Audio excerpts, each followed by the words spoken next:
Hello friends, नमस्कार। एक बार फिर स्वागत है आपका हमारे YouTube channel GS exam solution में। दोस्तों, आज हम एसएससी सीएचएसएल सीजीएल एमटीएस और दिल्ली पुलिस की जो डेली आपकी जो जीके की टेस्ट सीरीज दी जाती है वो कंटिन्यू किया गया है। 19 नंबर का यह सीरीज है, आपके 2023 के एग्जाम के लिए बहुत इंपॉर्टेंट होगा। ठीक है, इसमें सभी क्वेश्चन सेलेक्टेड और इम्पोर्टेंट हैं। प्रीवियस ईयर के भी क्वेश्चन इसमें सम्मिलित हैं। तो अगर जो आप हमारे इस चैनल इस सीरीज़ को ज्वाइन करना चाहते हैं तो यूट्यूब पे जाकर जीएस एग्जाम सॉल्यूशन को सर्च करें और वहाँ प्ले लिस्ट बनाई गई है। सभी के सभी वीडियो वहाँ पे आपको मिल जाएंगे, जाके आप सॉल्व कर सकते हैं। ठीक है, तो चलिए आज के क्वेश्चनों को सॉल्व करेंगे। दोस्तों, आज के जो महत्वपूर्ण और इंपॉर्टेंट क्वेश्चन है उसको देखेंगे। ठीक है, पहले क्वेश्चन में है कि दलाल स्ट्रीट जो है आपका कहाँ पर स्थित है। ये बहुत इंपॉर्टेंट क्वेश्चन है दोस्तों, ये आपके एसएससी के एग्जाम में कई बार पूछा हुआ है। ठीक है, तो याद रखिएगा। देखिए, दलाल स्ट्रीट एक सड़क का नाम है। ठीक है, ये दलाल स्ट्रीट जो है इसलिए प्रसिद्ध है क्योंकि इस सड़क पे मुंबई एक्सचेंज और जो मतलब निफ्टी एसेसेंस वाली जो भी मैटर होता है, यानी हमारा कह सकते हैं कि क्या होता है, वो पैसा लगाया जाता है जो। ठीक है, तो इस पे सब स्थित है। ठीक, तो मुंबई में दलाल स्ट्रीट स्थित है। ठीक है, दलाल स्ट्रीट आपके मुंबई में स्थित है, जहाँ पे सभी एक्सचेंज इस रोड पे स्थित हैं। ठीक है, जैसे बीएसआई वाला बॉम्बे स्टॉक एक्सचेंज, तो स्टॉक मार्केट से संबंधित है, याद रखिएगा। दूसरे नंबर के क्वेश्चन में है कि भारतीय संविधान का कौन सा अनुच्छेद भारत की विदेश नीति से संबंधित है। तो भारतीय संविधान का कौन सा अनुच्छेद भारत की विदेश नीति से संबंधित है। बहुत ही इंपॉर्टेंट और इंटरेस्टिंग क्वेश्चन है, क्योंकि ये आपके एग्जाम में कई बार आया हुआ है दोस्तों। तो यह होगा अनुच्छेद 51 में। भारत जो है, भारतीय संविधान के अनुच्छेद 51 में भारत की विदेश नीति से संबंधित मामलों को बताया गया है। ठीक है, तो भारत की विदेश नीति से संबंधित अनुच्छेद आपका है अनुच्छेद 51। ठीक है, तो इसका विकल्प जो भी होगा राइट आंसर हो जाएगा। चलिए अब अगले क्वेश्चन की तरफ चलेंगे। तीसरे नंबर का क्वेश्चन है कि लोकसभा के प्रथम अध्यक्ष कौन थे। देखिए, आज के इस सीरीज में बहुत ही इंपॉर्टेंट क्वेश्चन है, तो अगर जो मिस करेंगे तो ही दिक्कत होगा। ठीक है, मिस मत करिएगा सीरीज को, क्योंकि बहुत इंपॉर्टेंट क्वेश्चन और सिलेक्टेड मैं लिया हूँ। तो लोकसभा के प्रथम अध्यक्ष कौन थे? जीवी मावलंकर जी थे। ठीक है, जीवी मावलंकर आपका विकल्प जो सी दिख रहा है, इसका सही उत्तर हो जाएगा कि लोकसभा के जो प्रथम अध्यक्ष थे जीवी मावलंकर जी थे। ठीक है, चलिए चौथे नंबर क्वेश्चन में है, भारत का कौन सा राज्य सर्वाधिक अभ्रक का उत्पादन करता है। तो दोस्तों, यहाँ पे बात हो रही है कि भारत का कौन सा राज्य सर्वाधिक अभ्रक का उत्पादन करता है। ठीक है, तो वह आपका आंध्र प्रदेश है। आंध्र प्रदेश जो है अकेले लगभग 28-29% तक अभ्रक उत्पादित करता है। तो भारत का कौन सा राज्य सर्वाधिक अभ्रक उत्पादन करता है दोस्तों? तो आपका होगा राइट आंसर आंध्र प्रदेश। विकल्प जो डी होगा सही उत्तर हो जाएगा। पांचवें नंबर क्वेश्चन में नीलांग घाटी जो है किस राज्य में स्थित है। तो दोस्तों, नीलांग घाटी की अगर जो बात करेंगे, ये आपके उत्तराखंड में स्थित है। कहाँ पे? उत्तराखंड में। तो इसका सही उत्तर क्या होगा? विकल्प ए होगा कि नीलांग घाटी आपके उत्तराखंड में स्थित है। ठीक है, तो विकल्प इसका जो होगा ए राइट आंसर हो जाएगा। छठे नंबर क्वेश्चन में कि भूमध्य रेखा, कर्क रेखा और मकर रेखा तीनों निम्न में से किस एक महाद्वीप से गुजरती हैं। ये देखिए, बहुत इंपॉर्टेंट क्वेश्चन है दोस्तों। देखिए, जो इंपॉर्टेंट कर रहे हैं उसको इंपॉर्टेंट करते रहिए, क्योंकि ये आपके एग्जाम में आ सकते हैं। तो भूमध्य रेखा, कर्क रेखा और मकर रेखा तीनों निम्न में से किस महाद्वीप से होकर गुजरती हैं।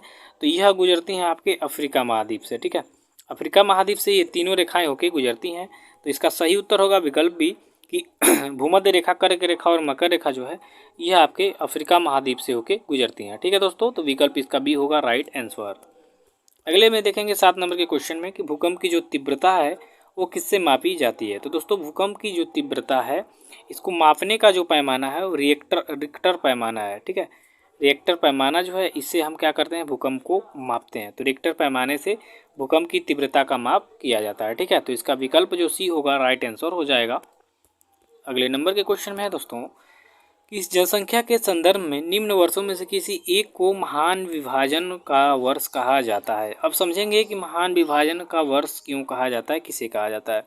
महान विभाजन वर्ष अर्थात 1921 को ये कहा जाता है। इसमें क्या हुआ था कि इसमें अल्प जनसंख्या बढ़ी थी, यानी इस समय महामारी फैली थी और भारत में जो जनसंख्या की वृद्धि दर थी बहुत कम हो गई थी, 0.31% ही बढ़ी थी। ठीक है, तो इसलिए 1921 को क्या कहा जाता है दोस्तों? महान विभाजन वर्ष।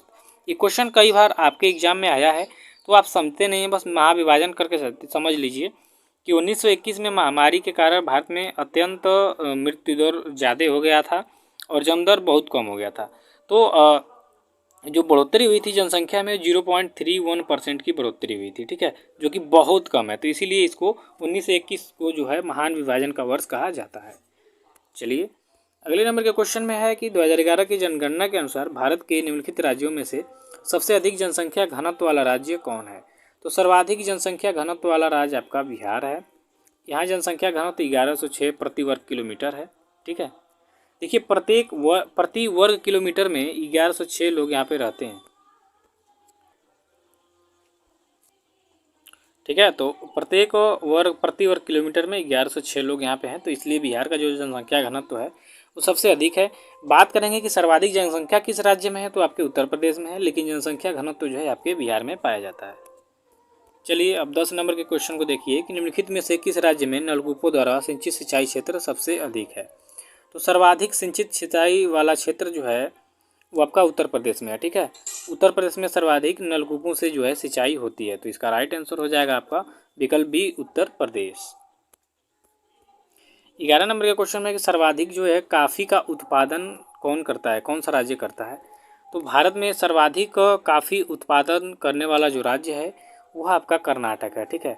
कर्नाटक इसका राइट आंसर हो जाएगा कि यहाँ पे सर्वाधिक कॉफ़ी का उत्पादन किया जाता है, तो इसका राइट आंसर विकल्प सी हो जाएगा।